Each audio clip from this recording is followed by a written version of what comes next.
అందరికీ నమస్కారం. Welcome to it's you TV. ప్రస్తుతం మనతో పాటు ఉన్నారు ప్రముఖ జ్యోతిష్య పండితులు గోనుకుంట్ల సురేష్ బాబు గారు. గురువుగారితో మాట్లాడి 2026 సంవత్సరంలో 12 రాసుల వారి రాశి ఫలాలు అంటే ఎవరెవరికి ఎలా ఉండబోతుంది, అసలు ఏ రంగంలో ఉన్న వారికి బాగా కలిసొస్తుంది, ఎటువంటి జాగ్రత్తలు తీసుకోవాలి, వాటి పరిహారాలు ఏంటో కూడా గురువుగారితో మాట్లాడి వివరంగా తెలుసుకుందాం. నమస్కారం గురుగారు. దాక్షాయణి గారు నమస్కారం అండి. గురుగారు 2026 సంవత్సరంలో మీనరాశి వారికి ఏ విధంగా ఉందంటారు? సో మీనరాశి గురించి మాట్లాడుకుంటే చాలా మాట్లాడుకోవాలండి. లాస్ట్ ఇయర్ నాకు మీనరాశి వాళ్ళకి మంచి ఏమంటారు, ఒక అద్భుతమైన బాండింగ్, చాలామంది కాల్స్, ఒక 10 కాల్స్ వస్తే 2 కాల్స్ మీనరాశి వాళ్ళకి ఖచ్చితంగా ఉంటాయి. అందులోని మీనరాశి వాళ్ళ ఒక క్లయింట్ నాకు ఒక ప్రాజెక్ట్కి చాలా స్పాన్సర్ చేశారు, ఫైనాన్షియల్గా చాలా ఎయిడ్ చేశారనమాట. అందుకని మీనరాశికి 2 చేపల బొమ్మలు ఉంటాయి, ఒకటి కిందకి తల, ఒకటి రెండోది పైకి ఉంటుంది చేపలు. ఎందుకు అలా ఉంటుంది మనం థియరీ చదువుకుంటుంది ఉభయ చరరాశి అది ఇది అని. కానీ రియల్ లైఫ్లో వాళ్ళు నిజంగా ఒక డిఫికల్ట్ సిచ్యువేషన్ వచ్చినప్పుడు ఎలా బిహేవ్ చేస్తారనేది లాస్ట్ ఇయర్ నేను రియల్ టైంలో చూశాను. ఎందుకంటే మీనరాశి వాళ్ళకి ఏలినాటి శని పీక్ స్టేజ్లో ఉంది, నెత్తి మీద ఉంది. అంటే అది ఆ టైప్ పరిస్థితి మళ్ళీ 30 సంవత్సరాల తర్వాతే వస్తుంది. 30 సంవత్సరాల ముందు వచ్చింది. 30 సంవత్సరాల ముందు అంటే నేను లేను, 30 సంవత్సరాల తర్వాత అంటే మరి ఎప్పుడు ఎలా ఉంటాను తెలియదు నాకు. ఇప్పుడైతే చూశాను వీళ్ళని, అంటే మన థియరిటికల్గా బుక్స్లో చదువుకునేది, రియల్ లైఫ్లో వాళ్ళు ఎలా బిహేవ్ చేస్తారు అనేది ఈ మీనరాశి వాళ్ళని నేను ఈ సంవత్సరం రియల్గా చూశాను. 10 సంవత్సరాల నుంచి జ్యోతిషం ఉన్నా రియల్గా వాళ్ళు ఎలా బిహేవ్ చేస్తారంటే టఫ్ టైంలో అనేది నేను చూశాను. లాస్ట్ ఇయర్ 2025లో మోస్ట్ బాగా సఫర్ అయిన రాశిలో ఒక రాశి మీనరాశి. ఎప్పుడు గురుగారు? 2025లో 2025 టోటల్ ఇయర్లో బాగా సఫర్ అయిన రాశిలో ఒక రాశి మీనరాశి. కానీ అదృష్టం ఏమంటే వాళ్ళంతా హ్యాపీగా ఉంటారు, ఎంత ప్రాబ్లమ్స్ వచ్చినా. అదే నేను రియల్ లైఫ్లో చూశాను అనమాట వాళ్ళు ఎలా ఉంటారనేది. సో ఫస్ట్ మీనరాశిలో పేరు బలం ప్రకారం చూసుకుంటాం. ఒకటేంటంటే ఈ 2026 టోటల్ ఇయర్ అంతా ప్రతి ఒక్కళ్ళకి ఒక లీడర్షిప్ స్టేటస్ వచ్చే అవకాశం, రాజరికంగా ఉండే అవకాశం, తర్వాత రిస్క్ టేకింగ్ ఎబిలిటీస్ పెరిగిపోతాయి ప్రతి ఒక్కళ్ళకి కామన్గా. అందులోని మీనరాశి వాళ్ళకి వచ్చే జూన్ నుంచి నెక్స్ట్ లెవెల్కి వెళ్ళిపోతుంది వీళ్ళ లైఫ్. ఇప్పటిదాకా వాళ్ళకి 75% బాగలేదు, 25% మాత్రం అనుకూలంగా ఉంది. జూన్ తర్వాత 50-50 అయిపోతుంది ఆ రేషియో. ఇప్పటిదాకా చేసిన వాటిలో అంటే ఇప్పటిదాకా అసలు 7 ఫెయిల్ అయితే అక్కడ నుంచి వీళ్ళకి 5-6 చాలా సక్సెస్ఫుల్గా ఉంటుంది, ఫెయిల్ అయ్యే తక్కువగా ఉంటుంది. అంటే లైఫ్లో వీళ్ళకి ఒక స్ట్రాంగ్ ఏమవుతుంది, బేస్ వస్తుంది. ఇప్పటిదాకా కొంచెం ఇబ్బంది పడుతున్నారనమాట వీళ్ళు. ఈ మీనరాశి కనుక చూసుకుంటే పూర్వభాద్ర 4వ పాదం, ఉత్తరాభాద్ర 1, 2, 3, 4 పాదాలు, రేవతి 1, 2, 3, 4 పాదాలు అంతా మీనరాశిలో ఉంటారు. పేరు బలం ప్రకారం కనుక చూసుకుంటే దీ, దూ, షం, జా, దా, దే, దో, చా, చి అన్న లెటర్స్ అంతా ఇందులో ఉంటాయండి. సో మీనరాశి కనుక చూసుకుంటే ఈ టోటల్ 2026లో మనకి 4 గ్రహాలు బేస్ చేసుకుని మనం ప్రిడిక్షన్ చెప్తూ ఉంటాం. అదేంటంటే గురువు, శని, రాహు, కేతులతో కలిపి.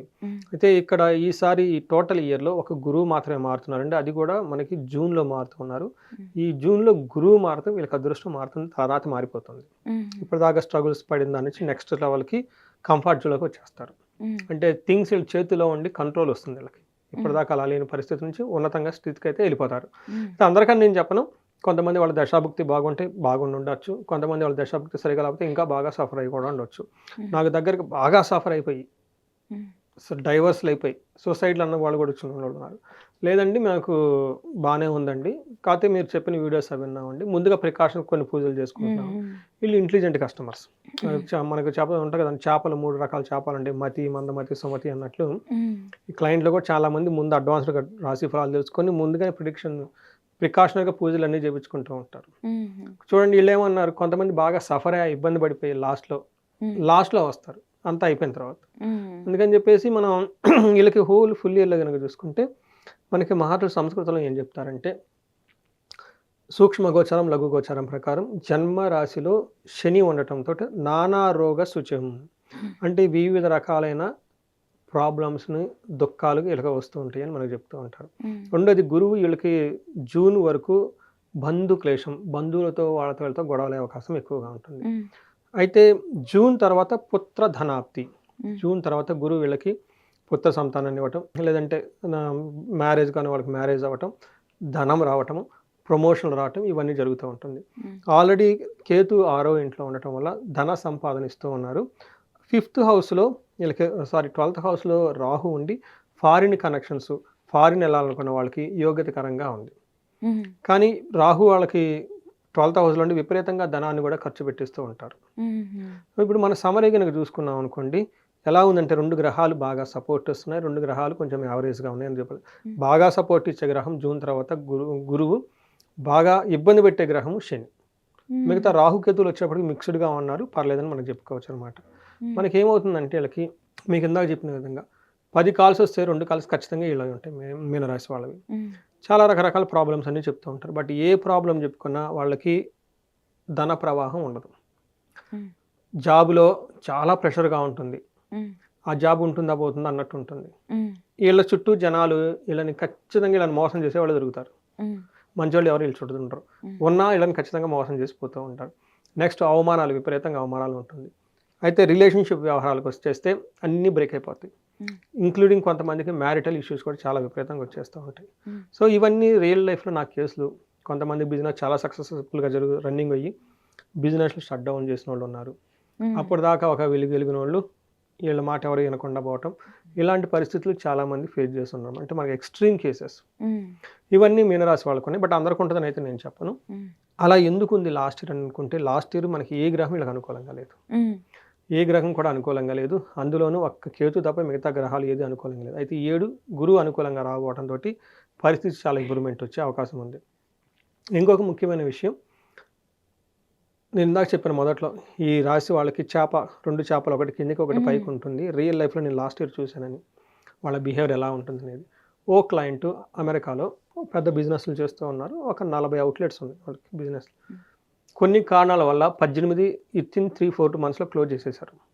వాళ్ళు ఇంకా భయపడిపోయారు. ఎందుకంటే ఇక్కడ నుంచి అక్కడికి చదువుకోవడానికి వెళ్ళి జాబులు చేసుకొని డబ్బులు సంపాదించుకొని బిజినెస్ పెట్టి దేశం కానీ దేశంలో, ఓకే, కల్చర్ కానీ కల్చర్లో అక్కడ బిజినెస్ సక్సెస్ఫుల్గా చేస్తూ 40 అవుట్లెట్స్ దాకా వెళ్ళిపోయేసి సడన్గా 18 క్లోజ్ చేసేసారు.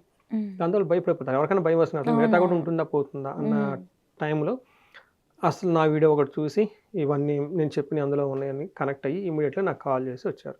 సో మాకు ఈ టైంలో మా లైఫ్ అంతా పెట్టామండి. ఇంకా అక్కడి నుంచి పోతే ఇంకా మేము ఉండం ఆల్మోస్ట్.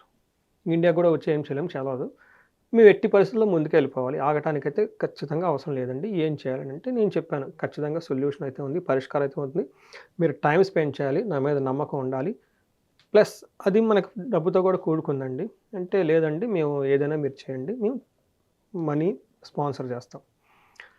వాళ్ళు 15 డేస్ టైం తీసుకొని ఇటు వేదాలు, పురాణాలు, తాంత్రిక శాస్త్రాలు ఇవి కాకుండా అనాదిగా కొన్ని ప్రాక్టీసెస్ వస్తాయి. అవి బుక్స్లో ఎక్కడా ఉండవు. వంశపారంపరంగా మనకి కొన్ని ట్రెడిషనల్గా ప్రాక్టీసెస్ ఉంటాయి. ఇవి మొత్తం స్టడీ చేసి ఒక 15-20 డేస్ వాళ్ళకి 5 డేస్ పూజలు చేసామండి. ఎందుకంటేనండి మీనరాశి వాళ్ళు డౌన్లో ఉన్నారు, కానీ స్పాన్సర్ చేశారు ఈ హోల్ దీనికి, ఈ ఆధ్యాత్మిక దానికి. ఎంతమంది జపాలకి అవి దానాలు, తర్పణాలు, హోమాలు మొత్తం చేసేసి రకరకాల ప్రాక్టీసెస్, ఎంతమంది బ్రాహ్మణులకు వాళ్ళు డొనేషన్లు వెళ్ళిపోయి ఉన్నారు. మనంతా వాళ్ళకి వెళ్ళిపోయింది కదండి. రెండోది, ఆ చేసిన రీసెర్చ్ ఏదైతే ఉందో, ఆ స్టడీ ఏదైతే ఉందో, నెక్స్ట్ తర్వాత వచ్చే వాళ్ళందరికీ నేను చేస్తూ ఉన్నాను ఆ పూజలు. వాళ్ళు బయటపడ్డారు. తర్వాత మాకు వెంటనే మెసేజ్ పెట్టారు, వేరే వాళ్ళు వచ్చారు, వాళ్ళంతా టేక్ ఓవర్ చేసుకున్నారు, వీళ్ళకి ఇవ్వాల్సినంత ఇచ్చారు. ఆ ఫైనాన్షియల్ ప్రాబ్లం నుంచి పోయింది, వేరే వాళ్ళు పార్ట్నర్గా జాయిన్ అయ్యారు. వీళ్ళు ఎక్స్-కొలీగ్ అతని దగ్గర రిటైర్మెంట్ లాగా అయిపోతే ఆ డబ్బులంతా ఇన్వెస్ట్ చేశారు. అందులో 3వ వ్యక్తి రావటం, అక్కడ నుంచి స్టేబిలిటీ అయిపోయింది. ఎక్కడికి వెళ్ళిపోతే నిలబడిపోయింది కదా. ఇప్పుడు నేను ఎందుకు ఈ మీనరాశి వాళ్ళకి థ్యాంక్స్ చెప్పాలంటే, పర్టికులర్గా ఎన్ఆర్ఐస్, ఆ తర్వాత నా దగ్గర వచ్చిన క్లయింట్ మొత్తానికి వాళ్ళ దగ్గర నేను రీసెర్చ్ చేసి ఏదైతే రెమెడీస్ చేశానో అవే ఇప్పుడు నెక్స్ట్ వచ్చిన వాళ్ళకి చేపిస్తూ ఉన్నా. చూడండి, వీళ్ళు స్పాన్సర్షిప్ చేయడం వాళ్ళు బయటపడ్డారు. దానివల్ల తర్వాత వచ్చిన వాళ్ళకి అందరికీ లైఫ్లో అంతా బాగవుతుంది, వాళ్ళు బయటపడిపోతున్నారు. ఆ పుణ్యం అంతా వీళ్ళకే వచ్చింది కదండి. చూసారా, ఒక సైడ్లో వాళ్ళు డౌన్ అయిపోయి రెండో సైడ్లో పైకి లేసేసారు. That is the capability of the మీనరాశి. సో వీళ్ళది చాలా ఫ్లెక్సిబుల్ ఉంటుందండి. ప్రతి ఒక్కరితో కలివిడికి వెళ్ళిపోతూ ఉంటారు అనమాట. వీళ్ళది ఏమంటారు, ఫిషీ నేచర్, అటు కాకుండా ఇటు కాకుండా ఉంటుంటారు. హైయెస్ట్ కంపారిబిలిటీ, ప్రతి రాశితో కలిసిపోయే మనస్తత్వం ఏదైనా ఉందంటే మీనరాశి వాళ్ళే. సో ఈ రాశి వాళ్ళకి ప్రాబ్లమ్స్ వచ్చినా కానీ స్మూత్గా వెళ్ళిపోతారు. ఇబ్బంది పడుతున్నా కానీ వేరే విధంగా హెల్ప్ చేస్తూ, అందుకని 2 ఫిష్లు ఉంటుంది వీళ్ళకి. అది లాస్ట్ ఇయర్ రియల్ టైంలో నాకు ఎక్స్పీరియన్స్ అయిన తర్వాత ఇంకా బాగా అర్థమైంది, ఓకే ఇలా ఉంటారా మీనరాశి వాళ్ళు అని. సో ఇందులో శని ఫస్ట్ హౌస్లో ఉంటే ఏమవుతుందంటేనండి, తేజోహాని, గ్లామర్ అంతా పోతుంది, మతి భ్రంశం, మైండ్ సరిగా ఉండదు వీళ్ళకి, సరైన డెసిషన్ తీసుకోలేరు, వేరే వాళ్ళతో కంపేర్ చేస్తే వాళ్ళంతా ముందుకు వెళ్ళిపోతూ ఉంటారు, వీళ్ళు కన్ఫ్యూజన్లో ఉంటారు. మనఃపీడహ, ఎప్పుడు శారీరకంగా ఏదో బాధపడుతూ ఉంటారు, భయపడుతూ ఉంటారు ఈ టైంలో. అంతేకాకుండా రోగహార్తి బంధువైరం, హెల్త్ కాంప్లికేషన్స్ ఉండొచ్చు, కొంతమందికి బంధువులతో గొడవలు ఉండొచ్చు. అంటే కొంతమందికి ఉంటాయి, కొంతమందికి ఉండవు. ఇవన్నీ ఉంటాయి అని చెప్పేసి మనకి శాస్త్రంలో చెప్తూ ఉంటుంది. అంటే ఏలినాటి శనిలకి నెత్తి మీద పీక్ టైంలో ఉంది. సో బుర్ర బుద్ధి పనిచేయదు వీళ్ళకి, సరైన ఫాస్ట్ డెసిషన్ తీసుకోలేదు. మనకు ఓడల్లో చెప్తూ ఉంటారు, వీరికి శని నెత్తి మీద ఉన్నట్లుంది, వాడిని వదిలిపెట్టి మీరు పోండి అంటారు. ఒక ఇంట్లో 4-5 ఉంటే ఒకటి ఎడుతా కూర్చొని ఉంటాడు, ఏం పని చేయడు. చూసిన వాళ్ళు పెద్దవాళ్ళు అంటూ ఉంటారు అనమాట, పూర్వకాలంలో వాడికి శని నెత్తి మీద ఉన్నట్టుంది, అసలు వాడిని వదిలేసి మీరు పోండి, వాడితో పట్టుకోకుండా అంటుంటారు. వదిలిపెట్టమని, ఎందుకంటే బుర్ర పనిచేయదు, యాక్టివ్గా ఉండదు ఆ టైంలో. ఇవి అంతా మనకి ఉండటం వల్ల ఇది వాళ్ళకి నడుస్తూ ఉంది. ఇది ఇంకా నడుస్తుంది, వాళ్ళకి చాలా రోజులు ఉంటుంది, ఇంకో 2 years సుమారు 1.5 year మినిమం ఉంటుంది వీళ్ళకి. అది అక్కడ నుంచి వీళ్ళు నడుస్తుంది నెక్స్ట్ లెవెల్కి వెళ్ళిపోతారు. అయితే అలాంటి పరిస్థితులు అంటే ఈ టైంలో గురువు వీళ్ళకి ఎలా ఉందంటేనండి, 4th హౌస్లో ఉండి యాచనం, బుద్ధి చాంచల్యం, తేజోహని, ధనవయం, దేశత్యాగం, కలహస్తయ, చతుర్థ స్థానికే గురువు అంటారు. ప్రస్తుతానికి వాళ్ళకి 4వ ఇంట్లో ఉన్న గురువు శని ఇబ్బందులు పెడుతున్నారు, గురువు కూడా వాళ్ళకి ఇబ్బంది పెడుతున్నారు. అంటే ఎలా అంటే యాచన బుద్ధి, ఇప్పటిదాకా పాపం వీళ్ళు ఎవరిని అడగని వ్యక్తి నోరు తెరిచి నాకు ఇది కావాలని ఈ టైంలో అడుగుతారంట, నాకు ఈ ప్రాబ్లం ఉంది, ఎలా హెల్ప్ చేస్తావు, అలా హెల్ప్ చేస్తావని. అంతేకాకుండా బుద్ధి చాంచల్యం, మైండ్ కరెక్ట్గా ఉండదు. రెండోది తేజోహాని, వాళ్ళలో ఆ గ్లోరియస్ ఉండదు వాళ్ళ దగ్గర, ధనం విపరీతంగా ధనం అవుతుంది.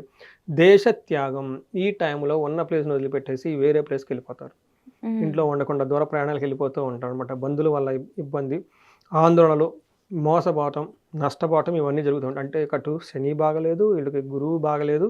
అయితే ఏమవుతుందంటే 5th హౌస్లో రేపు జూన్ నుంచి గురువు మారటంతో ఈ ప్రాబ్లం అంతా మారిపోతుంది. ఇక్కడ నుంచి వాళ్ళకి అర్ధలాభం, ఐశ్వర్యం, స్వకర్మరతి హర్షితం, సదా స్వజన సౌఖ్యం, పంచమస్తే భవేద్ గురువు అంటారు. ఇప్పటిదాకా మనం ఏదైతే చెప్పుకున్నాం అందులో సగం ప్రాబ్లమ్స్ రేపు జూన్ తర్వాత వెళ్ళిపోతూ ఉంటాయి.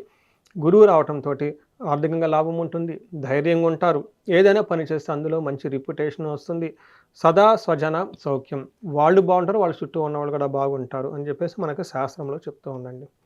అయితే రాహు వీళ్ళకి 1st హౌస్లో ఉండటంతో 12th హౌస్లో ఉన్నారు. రాహు 12th హౌస్లో ఉండటంతో ఫారిన్లో ఉన్న వాళ్ళకి బాగా కలిసి వస్తుంది, ఫారిన్ వెళ్ళాలి అనుకున్న వాళ్ళు కూడా బాగా కలిసి వస్తుంది. సో ఈ టైంలో ఏమో ధననాశనం, కార్య విఘ్నం, ప్రవాసం అని చెప్తారు. అంటే ఈ టైంలో ధనం విపరీతంగా ఖర్చు పెడుతూ ఉంటారు. రాహు రేపు వచ్చే డిసెంబర్ వరకు ఏదైనా పని చేస్తే కార్యముల ఆటంకాలు వచ్చేస్తూ ఉంటాయి. ప్రవాసం, కానీ ఫారిన్ వెళ్ళాలి, ఇతర దేశాలు ఉండటం వల్ల అక్కడ ఉండే వాళ్ళకి మంచి జరుగుతుంది, అక్కడికి వెళ్ళిన తర్వాత మంచి జరుగుతూ ఉంటుంది, ఉన్న ప్లేస్ని వదిలిపెట్టేసి. సో అందుకని చెప్పేసి రాహు వీళ్ళకి మిక్స్డ్గా మోడరేట్గా ఉన్నారు. బట్ కేతు వచ్చేటప్పుడు వీళ్ళకి 6th హౌస్లో ఉండి విపరీతంగా ధన ప్రవాహాన్ని ఇస్తున్నారని మనం చెప్పుకోవాలి. అంటే ఏమవుతుందంటే ప్రస్తుతానికి ఒక 70% బాగుంటే జూన్ తర్వాత ఈ పర్సెంటేజ్ ఒక 60% దాకా వీళ్ళకి బాగుండే అవకాశం ఎక్కువగా ఉంటుంది. ఇప్పటిదాకా వీళ్ళ చేతిలో ఏది ఉండదు, ఏదో వెళ్ళిపోతూ ఉంటుంది, అది మంచో చెడో తెలియదు, ఆ ఫ్లోలో వెళ్ళిపోతూ ఉంటారు. వాళ్ళ మీద వాళ్ళకి ఒక నిలబడి, ఒక స్టాండర్డ్, ఒక అండర్స్టాండింగ్, ఒక గ్రిప్ తెచ్చుకునేది జూన్ తర్వాత. ఆ తర్వాత అక్కడ నుంచి నెక్స్ట్ ఆ హోల్ ఇయర్ అంతా వాళ్ళకి చాలా బాగుంటుంది. తర్వాత స్లోగా ఉన్నటువంటి ఈ శని యొక్క ప్రభావం నుంచి కూడా బయటపడిపోతూ ఉంటారు. బట్ రైట్ నో వాళ్ళు డీప్ క్రైసిస్లో ఉన్నారని మనం చెప్పుకోవచ్చు. ఇది కొంచెం హార్డ్ వినటానికి, కానీ అది అందులో ఉన్నారని మీరు గమనించుకోవాలి. ఈ టైంలో కొంచెం కాషియస్గా ఉండాలి, పర్టికులర్గా మనీ వ్యవహారంలో, కొత్తగా వచ్చిన వాళ్ళతో పరిచయాలతోటి, నెక్స్ట్ ధన ప్రవాహం రాకుండా ఉండటానికి, తర్వాత ఉద్యోగం, ఇలాంటి విషయాలు కొంచెం స్మూత్గా పేషెన్సీగా ఉంటే బాగుంటుందండి. ఓకే గురుగారు నక్షత్రాల పరంగా కూడా చెప్తారా ఒక మాట? నక్షత్రం పూర్వభాద్ర, ఉత్తరాభాద్ర, రేవతి 3 నక్షత్రాలు ఉంటాయండి. ఇందులో పూర్వభాద్ర నక్షత్రం వాళ్ళకి నక్షత్రం ప్రకారం చూసుకుంటే ధనలాభము, ధన వృద్ధి, రాజ్య లాభము, ప్రమోషన్స్ అంతా వస్తుంది, సంతోషంగా ఉంటుందండి. అయితే వీళ్ళకి హెల్త్ కాంప్లికేషన్స్ ఒకటి ఉంటుంది, ఇది ఒకటి మాత్రం కొంచెం జాగ్రత్తగా ఉండాలి.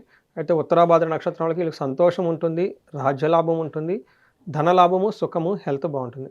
కాకుండా వీళ్ళకి మరణము అని మధ్యలో ఒకసారి చూపిస్తుందండి. అంటే వీళ్ళు చేస్తున్న పని కానీ వర్క్ కానీ ఏదో ఒకటి మధ్యలో ఆగిపోతుంది, అంటే ముందుకెళ్ళదు అని దాని యొక్క మీనింగ్. అంటే మరణం అంటే మన తెలుగు సినిమాల్లో వాడేది కాదు, అక్కడ వేరే ఉంటుంది. అలా రేవతి అన్న నక్షత్రం కనుక చూసుకుంటే వీళ్ళకి సంతోషంగా ఉంటారు, ధన ప్రాప్తి ఉంటుంది, హెల్త్ బాగుంటుంది, ధన లాభం ఉంటుంది, సుఖం ఉంటుంది. అయితే వీళ్ళకి అక్టోబర్ టైంలో అనుకున్న పనులు కాకుండా వీళ్ళ డ్రీమ్ ప్రాజెక్టు లేదంటే డ్రీమ్ ఏదైనా ఉంటే అది అక్కడితో మధ్యలో ఆగిపోతుంది అని గమనించుకోవాలి. సో ఇది మనకి నక్షత్ర ప్రకారం మనం చెప్పుకోవచ్చండి. ఓకే గురుగారు. గురుగారు, ఇప్పుడు మీరు కొన్ని సమస్యలైతే చెప్పారు కదా! ఆరోగ్యపరంగా కానీ, కొంతమందికి ఆర్థికంగా గూడా ఇబ్బందులుంటాయని చెప్పి. మరి దానికేమైనా పరిహారం చెప్తారా? సో, మనకి ఈళ్ళకి ఫస్టు శనికి సంపూర్ణ శాంతి పూజలు చేపిచ్చాలి. హ్మ్. అంటే ఏంటి? శనికి సంబంధించిన జపాలు చేపిచ్చడం, హ్మ్. దానాలు చేపిచ్చడం, హోమాలు చేపిచ్చడం, తైలాభిషేకం చేపియడం చేయాలి.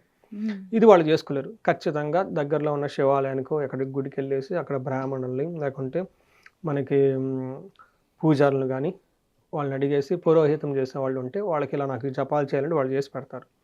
శని పాశుపతాభిషేకం అని ఉంటుంది. అది హ్మ్. చేపిచ్చుకోవాలి. ఇదంతా మీకు మీరు చేసుకోలేరు కాబట్టి బయట నుంచి చేపిచ్చుకోవాలి. హ్మ్. ఈళ్ళు చేసుకోలేరు. ఈళ్ళు చేసేయి కొన్నుంటాయి. శని పిప్పలాద స్తోత్రం అని ఉంటుంది. అది చదువుకోవాలి. హనుమాన్ చాలీసా చదువుకోవాలి. ఈళ్ళ స్వహస్తాలతో శనికి శనివారం తైలాభిషేకం చేసుకుంటూ ఉండాలి. హుహు. ఇది ఒక రకం. తర్వాత దక్షిణ కాళీ అమ్మవారు అని ఉంటారు. ఈ శనికి అధిష్టాన దేవత అని చెప్తారు. హ్మ్. ఆ యొక్క అమ్మవారి యొక్క మంత్రం ఒక 10,000 సార్లు జపం చేపించాలి. వాళ్ళు చేసుకోలేరు. ఇది బయట చేసేవాళ్ళు ఉంటారు. హ్మ్. ఇది మనకి తాంత్రం కింద వస్తుందన్నమాట. హ్మ్. సో, వీటితో పాటు మనకి స్తోత్రాలు అవన్నీ మనకి పురాణాల్లో చెప్తూ ఉంటారు. అలానే కొన్ని శనికి సంబంధించిన మంత్ర జపంతో అది వేదాల్లో చెప్తూ ఉంటారు. ఇవన్నీ మనం చేసుకుంటూ ముందుకెళ్ళిపోవాలి. తర్వాత ఈళ్ళు క్షేత్ర దర్శనం అంటారు. ఇది కూడా రెమెడీస్‌లో ఒక భాగం. ఈళ్ళు ఎక్కడికెళ్ళాలంటే తిరునల్లారు అని ఉంటుంది. పాండిచ్చేరి దగ్గర. హ్మ్. అక్కడికెళ్ళొచ్చేస్తే ఈళ్ళకి ఆ శని పీడలన్నీ పోయి శుభం వస్తుంది. ఓకే. హుహు. ఎందుకంటే క్షేత్రానికి చాలా బలం ఉంటుంది. హుహు. నెగెటివ్ ఎనర్జీ అంతా శని పెట్టే పీడలంతా పోయేసి హ్మ్. పాజిటివ్ అయ్యి శుభం అయిపోతారు ఈళ్ళు. ఓకే. ఓకే. ఇది అక్కడికెళ్తూ ఉండాలి. వీళ్ళైతే నవగ్రహాలు మొత్తం ఒకసారి కుంభకోణం నవగ్రహాలంతా తిరిగి వాళ్ళకి దర్శనం చేసుకొని వస్తే ఇంకా చాలా బావుంటుంది. సో, ఇవి పరిహారాలు. తర్వాత గురువు వీళ్ళకి ప్రస్తుతానికి బాగలేరు కాబట్టి ఒక్కసారి ఈళ్ళకి కోటప్పకొండ హ్మ్. దర్శనం చేసుకుంటే చాలా బావుంటుంది.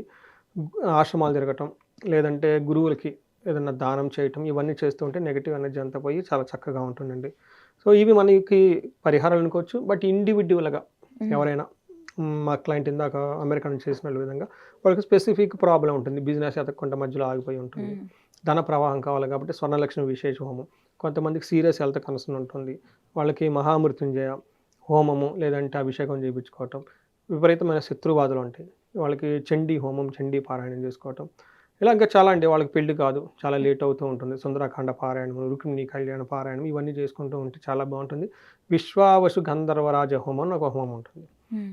వీళ్ళకి భార్యాభర్తల మధ్య గొడవలున్నా, లేదంటే ప్రేమలో ఉన్నారు కానీ అందరూ ఒప్పుకోవటం లేదు. హ్మ్. ఇలాంటి వాటికి. లేదంటే ప్రేమించుకొని పెళ్లి చేసుకున్నారు. తర్వాత మధ్యలో గ్యాపులు వచ్చినాయి. ఇలాంటి వాటికి డిస్టర్బెన్స్ ఏమైనా ఉంటే ఈ విశ్వావసు గంధర్వరాజ హోమం చేపించుకుంటే చాలా బాగుంటుంది. హ్మ్.